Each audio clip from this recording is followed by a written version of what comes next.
Hey guys, it's Joe Snell. Egypt allegedly detained members of a human rights group. Israel launched airstrikes targeting Iranian and Syrian positions. And the US announced a troop withdrawal in Iraq and Afghanistan. Let's catch you up on these headlines from around the Middle East. We begin in Egypt, where a human rights group alleges that security forces detained 2 of its staff members. The Egyptian Initiative for Personal Rights said that its director of criminal justice was arrested and taken to an undisclosed location.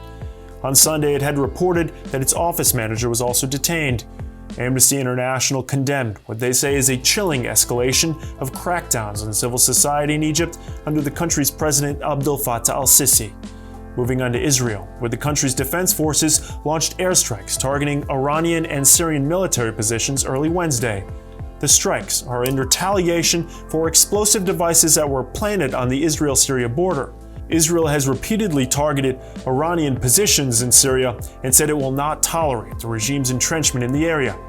Finally, in Iraq, the US announced on Tuesday it will withdraw more troops from the country by January. But the withdrawal raised alarm bells by US allies abroad, and even some of those in Washington. The cuts are scheduled to take place only 5 days before President-elect Joe Biden takes office on January 20th. Now hang on, before you go, here's a list of a few events coming up in the week ahead. On Saturday, Saudi Arabia kicks off the G20 summit in Riyadh. The meeting will take place despite calls for its boycott over the kingdom's human rights record. On Monday, the UN will host mediated talks in Geneva between Syria's rival parties. The focus of the talks are to draft a new constitution and put an end to the 9-year Syrian civil war. And on Thursday, Emirates-based airline Fly Dubai will launch direct flights between Dubai and Tel Aviv. And that's your Middle East news for this week, and some for next week.